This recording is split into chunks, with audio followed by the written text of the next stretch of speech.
Hola a todos, ¿cómo están? Bienvenidos a Psicología Random, donde hablamos temas de psicología muy random, desde la historia de un piloto hasta analizar a Joffrey Baratheon. Entonces, bueno, hoy les traigo un especial porque siento que el caso de Dahmer, ¿cómo se pronunciará? No sé. Bueno, de esta serie que acaba de salir en Netflix, está causando como mucho revuelo por varios motivos. El primero, y no poco importante, es el morbo. A la gente le encanta el chisme, le encanta el morbo, le encanta enterarse, le encanta todo esto. Y la segunda razón por la cual creo que esto está pegando con tubo, además de que fue una historia real, es que como que todo el mundo se cuestiona qué era lo que tenía él. O sea, ¿por qué se portaba así? ¿Por qué le interesaba esto? ¿Qué había de malo? ¿Fueron los papás? ¿Él nació así? ¿Fue la anestesia de cuando lo internaron cuando tenía 4 años? O sea, ¿qué pasó? Y la verdad es que yo como psicóloga viendo la serie pensaba, yo tampoco entiendo muy bien qué está pasando. O sea, sí había momentos en los que me confundía y decía, no, este tipo es un psicótico. Ahorita les voy a hablar de la diferencia entre uno y otro, ¿no? Pero decía, este tipo es un psicótico. Y luego veía que se comportaba de otra manera y decía, no, es neurótico. No, entonces, ¿qué neurótico puede hacer esto? No, y entonces yo misma me confundía. Entonces dije, bueno, si yo como psicóloga estoy hecha pelotas y a veces dudo hasta de mis conocimientos, ¿qué pasará con las demás personas? Seguro mueren de curiosidad y yo también. Entonces me dije, mí misma, démonos a la tarea de investigar esto. Entonces, bueno, pues por ahí pregunté cuáles eran las dudas principales del caso, de la serie, después de haberla visto. Y salieron 6 preguntas principales que voy a tratar de responder aquí. Recuerden que si no han visto la serie, no pueden continuar. Hay spoilers por todos lados. Entonces vayan, vean la serie, la van a ver rápido porque todo el mundo se pica desde el capítulo 1 y luego ya vengan para acá. Porque si no, les voy a arruinar todo y pues no se vale, oigan, eso no es justo. Entonces tenemos aquí la pregunta número 1. ¿Dahmer era psicótico o era neurótico? Vamos a empezar por definir qué es cada cosa. Neurótico es yo. Y entonces sí, ¿cómo? A ver, los neuróticos somos los que estamos en la realidad. Con ansiedad, con depresión, con trastorno límite, súper, no sé, distraídos, súper ansiositos, pero estamos en la realidad. Sabemos qué día es hoy, sabemos en qué día estamos, digo qué año estamos, sabemos nuestro nombre, reconocemos a nuestra familia cuando la vemos o a nuestros amigos, etcétera, etcétera. El psicótico ya no. O sea, el psicótico ya es como una línea divisoria, ya se brincó para el otro lado y pierde. Hay veces que durante el resto de su vida y hay veces que solo como a ratos el contacto con la realidad. Tienen alucinaciones, tienen diferentes personalidades, sienten que ellos a lo mejor son otra persona, a lo mejor se sienten Obama o a lo mejor se sienten la Madre Teresa de Calcuta. Hay veces que no reconocen los lugares o no reconocen a la gente o no recuerdan, compran algo, aparece ese algo en su casa y luego, ¿y eso quién lo trajo? ¿Tú lo compraste? ¿Yo lo compré? O sea, ese tipo de cosas. No quiero decir que todo lo que yo acabo de mencionar, si tú tienes una de esas, ya seas un psicótico clavado. No, habría que ver muchas cosas alrededor. Pero la línea divisoria más clara y la principal es: los neuróticos estamos en la realidad, los pies en el suelo. Y los psicóticos normalmente no. Están como en otra frecuencia, por llamarlo de alguna manera. Entonces, ¿Dahmer qué era? ¿Era neurótico o era psicótico? Bueno, mientras yo veía la serie, yo decía, tiene que ser psicótico. O sea, nadie en su sano juicio secuestra gente para inyectarles ácido en el cerebro después de haberles hecho un hoyo con un taladro. O sea, como que para tener un zombie que lo ame por siempre. Eso no está dentro de la realidad. Es que por mucho que lo pienses, ¿no? Pero luego decía, no, pero es neurótico. Porque tuvo una pareja. No sé si recuerdan en la serie, esta pareja de este chico que quería ser modelo y que se fue, que era sordo y que se fue para que le hicieran fotos y esto, se enamoró de él. Genuinamente le causó un problema cuando lo mató, lo dudó mucho. Entonces, Eso a un psicótico no le pasa. Un psicótico no tiene ningún tipo de empatía, no tiene ninguna culpa, ningún remordimiento. Ellos van, matan a alguien y cuando les preguntas por qué te dicen, se lo merecía. O se me antojó. O me tenía cansado. Cosa que los neuróticos no hacemos. O sea, igual y te tiene cansado, igual y si vas y lo matas. Y luego te quedas, ¿y si me detiene la policía? ¿Y si me descubren? Es que hice algo malo, maté al padre de unos niños, dejé a unos niños sin padre. O sea, y eso un psicótico se queda así de... Entonces, ahí fue donde entré yo en primer conflicto, ¿no?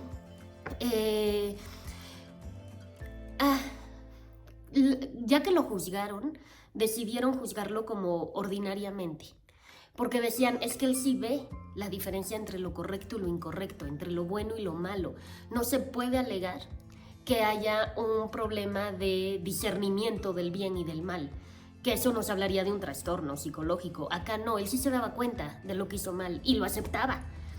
En la serie podemos ver que al mismo tiempo condenan a la inyección letal a otro asesino y él no lo aceptaba. Y él decía que Dios y que sus rollos y que entonces él sí ya estaba como más del lado de la psicosis, pero este cuate, Dahmer, decía, sí, yo lo hice. Y sí, admito que estuvo mal. Y sí, lo acepto todo. Entonces ahí era, ¿no? Por eso es que llegué yo a la conclusión de que él definitivamente era neurótico. Con pocos escrúpulos, pero neurótico al final del día. La segunda pregunta, que como que la gente se repite y repite, es ¿realmente que la mamá haya tomado medicamentos así a destajo durante el embarazo afectó o no tiene nada que ver? Bueno, de acuerdo a estudios que se han hecho a lo largo de años y años, sabemos que sí hay una repercusión en el sistema nervioso, que sí hay una repercusión en el desarrollo, que sí hay, o sea, no nos dicen exactamente qué fue lo que la mamá tomó, entonces no puedo yo decirles esto le afectó acá, esto acá, pero sí, la probabilidad es muy alta. Ejemplo, los antidepresivos. Si ustedes están tomando un antidepresivo y se embarazan, lo primero que les van a quitar es eso. O sea, les van a decir ya no más. ¿Por qué? Porque el sistema nervioso del bebé se está formando y el antidepresivo va directo ahí. Entonces, al principio del embarazo, que es cuando se forma todo esto, pues tienes que dejar el antidepresivo. Y ya después, si los beneficios superan a las consecuencias o a los riesgos, quizá tu médico te permita tomarlos, pero ya en una etapa más avanzada de embarazo, con una dosis muy controlada. Pero la mamá de Dahmer se tomaba hasta el Resistol. Entonces, obviamente, pudo haber habido una repercusión. No sabemos a qué nivel porque no se pudo analizar el cerebro después de que él murió. Pero hubiera sido lindo. El papá fue el que no lo permitió. ¿Por qué, señor? ¿Por qué sigue usted en negación? Amigo, date cuenta que esto pudo haber abierto las puertas a un mundo de información que hoy nos estaría ayudando a muchos niveles. Pero no, el señor decidió que el cerebro se mantenía. Y es en el único momento de toda la serie donde estoy de acuerdo con la mamá. Así de, uy, ya está el cerebro ahí. O sea, ya por favor, ¿no? Pero bueno, en fin. Otra pregunta, la tercera, importante. La taxidermia que le mostró el papá. Que vamos a disecar un raccoon, abrir un mapache, ¿no? Raccoon es mapache. Que encontramos una rata, que no sé qué, y vamos a abrirlo y vamos a ver. Eso, a mí me parece que eso no desarrolla un trastorno. Más bien me parece que te da herramientas para poder hacer lo que hacía después, ¿no? Pero a lo mejor si hubiera sido otro niño que le interesa eso y le interesa abrir una rana, pues no necesariamente va a terminar siendo un asesino en serie. A lo mejor termina siendo un cirujano, ¿no? Que eso me gustó. Y no tenía preparado platicarlo hoy, pero aquí va. Eso también es un tema. Normalmente elegimos licenciaturas, a lo mejor, que nos alivian esta necesidad que no está socialmente aceptada. Para, pues como proyectar ahí, como sacar ahí todo lo que no está socialmente aceptado en algo que sí está socialmente aceptado. Corre el rumor, corre. O sea, no estoy diciendo yo aquí que ya sea una ley, De que, por ejemplo, un cirujano, un carnicero, unos de estos que le cortan la cabeza al pez y te lo abren y le sacan todo lo de adentro y te entregan el puro pececito para que lo cocines, todos esos a lo mejor podrían ser perfectamente unos asesinos, unos Jack del descuartizador. Pero como no es socialmente aceptado ser Jack el asesino este, pues entonces mejor me vuelvo carnicero, cirujano. No sé. Dicen. Y a mí no me consta, no soy cirujano. No, y como eso hay muchas, o sea, muchas, ¿no? Dicen que los psicólogos es que no nos gusta la injusticia y el dolor, porque seguramente vivimos injusticias y dolor en nuestra vida. No, o sea, si tú juntas a todos los psicólogos del mundo, pues a lo mejor hay uno que sí vivió injusticias y dolor. Pero a lo mejor la mayoría no. O a lo mejor sí, o sea, no sé, habría que ver. Y lo mismo con los cirujanos y lo mismo con los carniceros, o sea, no se enganchen, era solo un dato ahí al margen. Pero bueno, entonces la taxidermia que le enseñó el papá, pues no creo que eso haya sido un desencadenante. Yo creo que esto es algo que ya venía y la taxidermia solo hizo como que enfocara todos sus esfuerzos a algo, ¿no? El papá, la verdad es que sabía que él estaba muy abandonado, sabía que su mamá no lo pelaba, sabía que estaba, pues, que era un niño raro. Y dijo, bueno, alguna cosa le debe llamar la atención. Y si lo que le llama la atención es descuartizar racunes, pues descuartizamos racunes. O sea, y ya está, ¿no? El papá trató de hacerlo bien, no le salió. Pero tenía la intención, la mamá ni siquiera intentó. Entonces, bueno, ahí tenemos un tema, ¿no? Siguiente pregunta. Según el DSM, que es el Manual Diagnóstico de Trastornos, ¿qué tiene entonces? ¿No? Ya vimos que si era neurótico o psicótico. Dentro de la neurosis tenemos un montón de trastornos. Y dentro de la psicosis, otro montón de trastornos. Dentro del DSM, ¿qué tenía entonces? Bueno, teoría. Porque realmente pues no sabemos bien. Un trastorno esquizotípico de la personalidad o trastorno antisocial. ¿Por qué? Porque estos trastornos se caracterizan por gente que es muy solitaria, con pocos o cero amigos, es gente que tiene un aplanamiento emocional. Si se fijan, él en ningún momento está en éxtasis o en ningún momento está completamente devastado. Está todo el tiempo así, como muy plano. No. Son personas que tienen relaciones sociales inadecuadas, que tienen reacciones y conductas inadecuadas para situaciones muy estándar, que todo mundo podría manejar de X manera.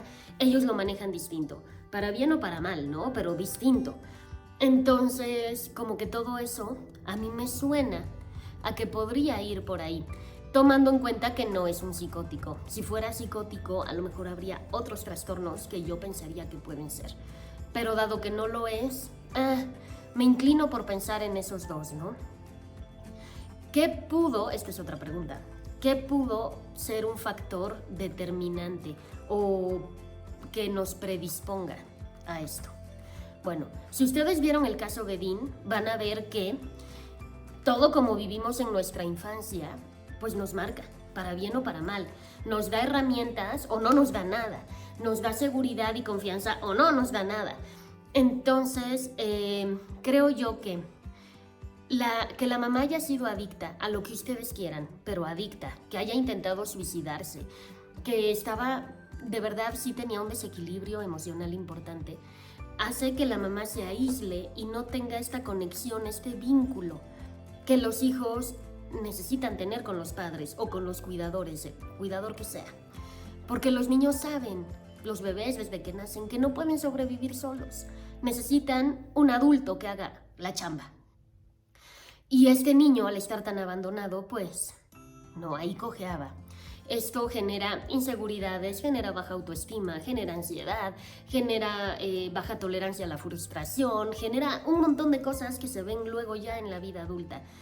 Lo vimos en la parte donde él llega de la escuela, el hermanito está llorando así desaforado y la mamá así tirada, ¿no? De que se trató de suicidar o una cosa así. El papá apareció ahí a las 20 y entonces imagínense el estrés del niño, ¿no? O sea, imagínense el estrés de, ¿qué onda con mi mamá? Y si así se ponía con el hermano que era el segundo, no sabemos cómo se ponía con él. A lo mejor él era de los bebés que lloraba y lloraba y lloraba 1 hora continua porque la mamá no pelaba. Y eso tiene afectaciones en la vida adulta, créanmelo. Un bebé que llora y llora y llora y llora y no es atendido, tiene afectaciones a nivel cerebral, o sea, la estructura del cerebro se ve diferente, se ve. No es que nosotros creamos, que sintamos, no. Tangiblemente se ve diferente. Entonces a lo mejor era un bebé que lloraba sin fin, o a lo mejor era un bebé que no recibía como una mirada. O sea, para que los niños generen confianza y generen esta necesidad de, bueno, no, la necesidad ya está, sino que más bien puedan socializar, porque es básico para la especie humana poder socializar. Somos seres que vivimos en grupo. A lo mejor era un niño que no recibía miradas de vuelta. Si tú tienes un niño, y esto papás, anótenlo ahí, tú tienes un niño y el niño te está hable y hable y hable y tú con el teléfono, sí, ahorita, ajá, no lo estás mirando, no hay contacto visual, ese niño hay conexiones neuronales que no las va a hacer. En serio no las va a hacer. Necesita haber una contacto visual, ojo a ojo.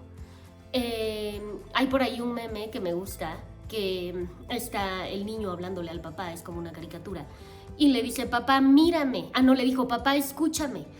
Y el papá con el teléfono, ¿no? Te estoy escuchando. No, escúchame con los ojos.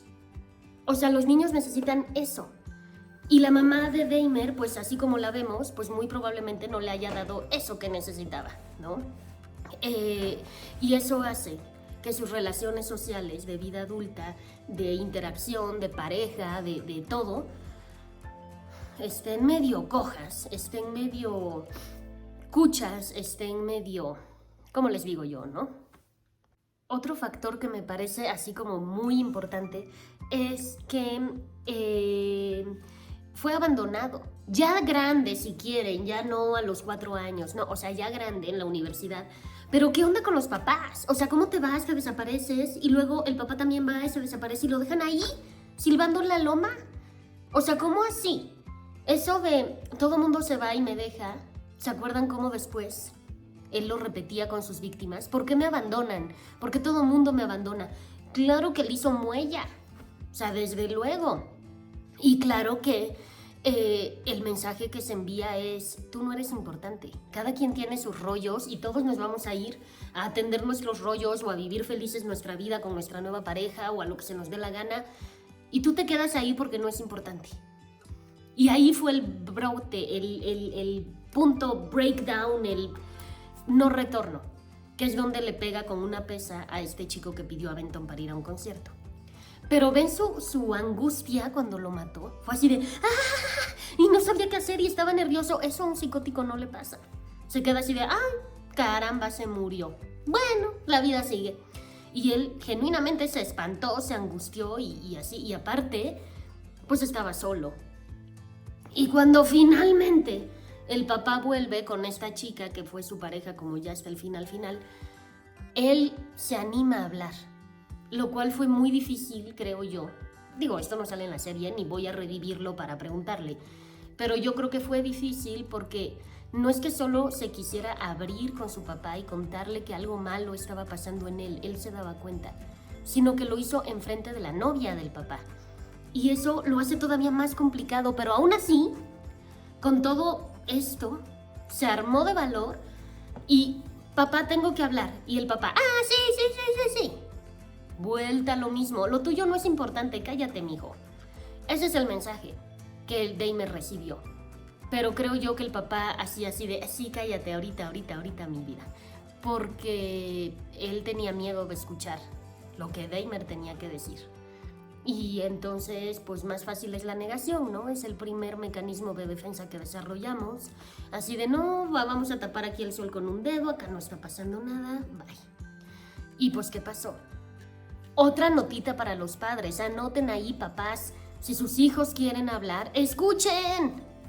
Si les llegan a hablar en el momento menos indicado porque están trabajando con un problemón en la oficina, pues obviamente no. Pero sí díganles, a ver, ahorita tengo un tema, en cuanto termine vamos a hablar. O mañana vamos a hablar, pero sí vamos a hablar. Y sí háganlo, no los dejen ahí botados. Sí háganlo, porque vean. Digo, no quiero decir que su hijo se vaya a volver un asesino serial, pero vean cómo sí hay consecuencias de no escuchar, de no estar presentes, de no hacer contacto visual, de dejar a un bebé llorando horas y horas y horas. Esos fueron factores, pues, predisponentes. Pero ahora, ¿cuáles son los de mantenimiento? ¿Qué es lo que hace que la conducta continúe? Creo yo, en principio, la relación con los papás era fatal. Y eso lo desencadenó, pero también lo mantuvo. Otra era, creo yo, que ya un tema de adicción. O sea, era tal el placer de matar, de comer a la víctima, de todo eso, que aunque a lo mejor ya no quería mucho, continuaba. Porque ya era un tema adictivo, pero él sabía que no era correcto. Entonces, creo que eso era como algo que lo mantenía vivo. ¿Por qué no se detuvo? Sí se lograba detener, vieron, como un adicto. Estuvo limpio, por decirlo así, durante mucho tiempo y luego volvió a caer literalmente como una adicción. Entonces, pues sí tenía un tema, ¿no? Era demasiado el placer. ¿Por qué le causaba placer eso? Bueno, pues porque traía temas, ¿no? De fondo. Ojalá pudiera yo analizar mucho más a profundidad el caso, pero pues la información que hay tampoco me ayuda mucho. Pero sí, ¿no? O sea, era un tema de adicción ya, una enfermedad, pero él lo sabía. Es como el alcohólico que sabe que es alcohólico y que es una enfermedad, pero aún así no puede parar de comprar cerveza cada vez que va de su trabajo a su casa, ¿no? Entonces, bueno, otra pregunta, creo yo, bueno, no creo yo, esa pregunta existe, es si con el tratamiento, un tratamiento bien llevado, de medicamentos, de terapia, de seguimiento, él hubiera podido recuperarse. La respuesta es sí, porque no era psicótico. Y al no ser psicótico tiene un mejor pronóstico, mucho más claro, mucho más brillante, por llamarlo de alguna manera, que un psicótico. O sea, el neurótico como que todavía se mantiene acá, ¿no? Él tenía creencias irracionales, él tenía un montón de culpas, él tenía un montón de, a lo mejor como de sensación de insuficiencia, de poca valía, de poco amor, que había que trabajar en una terapia. Y luego todas estas culpas de, bueno, ya maté a 17 y ahora me siento culpable, también se podían haber trabajado en terapia. No les digo que iba a quedar reluciente como vuelto a nacer, obviamente no, pero si hubiera podido hacer algo para que por lo menos no fuera tan grave el daño emocional de todas sus acciones, ¿no? Si se fijan, cuando entra la hermana de una de las víctimas ahí pues a la corte o donde están ahí en el juicio, y le grita, ¡estoy enojada! Así es como la gente se ve cuando está enojada. ¡Eres Satanás! Véanlo a él. O sea, realmente tiene culpa. Realmente se arrepiente. Hasta quiso hablar con un sacerdote, hasta hizo el bautizo, hasta toda la cosa, que no necesitaba hacerlo. Cualquiera que sea detractor de mi teoría de que era neurótico va a decir, los psicóticos así son porque son bien manipuladores y porque saben que si tú te bautizas, pues ya lo vas a tachar de bueno. Ok, vale, te la doy por buena, pero ya dentro de la cárcel, ¿ya para qué? No iba nunca a salir de la cárcel, ¿ya para qué haces todo? Tu chantaje. No tiene sentido. Entonces a lo mejor muy dentro de su corazón sí se arrepintió. Y eso, esa culpa, esa vergüenza, ese remordimiento hace que dentro de una terapia se hubiera podido manejar. Y le hubiéramos logrado quitar a lo mejor esos sentimientos de inadecuación. Y entonces iba a estar más tranquilo, dentro de la cárcel, pero más tranquilo. Bueno, pues ya vamos de gane, ¿no? Entonces yo creo que algo se hubiera podido hacer, a lo mejor con medicamento para control de impulsos, a lo mejor lo hubieran podido tratar como un adicto, ¿no? Con todos los pasos que se siguen cuando se trata una adicción, hay medicamentos para la adicción también, no lo sé, ¿no? O sea, el chiste es que creo que sí se hubiera podido hacer algo y la razón está en que no era psicótico. Si hubiera sido psicótico, a lo mejor yo diría, mira ya, never mind. O sea, de todas maneras, ¿qué le vas a resolver si él está bien tranquilo? Él no ve que tenga un problema, ¿qué le vas a ayudar a lograr qué cosa? ¿No? Entonces, creo que se hubiera logrado algo. Pero bueno, obviamente no hubiera sido la persona ideal, el ciudadano maravilla. Obviamente hubiera tenido ahí como sus baches, sus trampas, ¿no? Y obvio sus dificultades. Pero pero sí, creo que algo, o seré muy optimista, no lo sé. Pero bueno, eso es lo que creo yo. Bueno, esas son las preguntas principales del caso. Si hubiera más preguntas, con todo gusto, me las pueden dejar en los comentarios. Para los que están en Spotify, chicos, lo siento, pero pueden ir a mis redes y dejármelas allá. Si están acá en YouTube, déjenmelas acá abajo en los comentarios. Y yo trataré de contestar todas en la medida que el tiempo me lo permita, porque como ustedes saben, siempre ando en la loca y nunca tengo tiempo ni de respirar. Entonces, bueno, trataré de responder. Para los que están en Spotify y quieren dejar sus dudas, acuérdense dónde me pueden seguir. Estoy en TikTok, estoy en YouTube. En YouTube me encuentran con mi nombre o como Fragmentos de Terapia. Estoy en Facebook como el Diván de Lorena. Para quienes estén en YouTube viendo esto, pueden ir a Spotify. Tengo más casos subidos y más audios en Psicología Random. Entonces, ya saben, todo tiene nombres diferentes y sé que lo tengo que unificar, pero no sé cómo, ¿me explico? Pero es que como lo fui abriendo en diferentes momentos de mi vida, pues todo fue agarrando el nombre que yo en ese momento creía adecuado. Entonces, en TikTok estoy como psic de psicóloga Lorena Amezcua 2. En Spotify, Psicología Random. En Facebook, El Diván de Lorena. En YouTube, Lorena Amezcua o psicóloga Lorena Amezcua o Fragmentos de Terapia. En Instagram ni me busquen porque sí estoy, pero nunca subo nada. ¿Sale? Espero que les haya gustado, que les haya dado información, que les haya servido. Gracias por seguirme, por andar acá.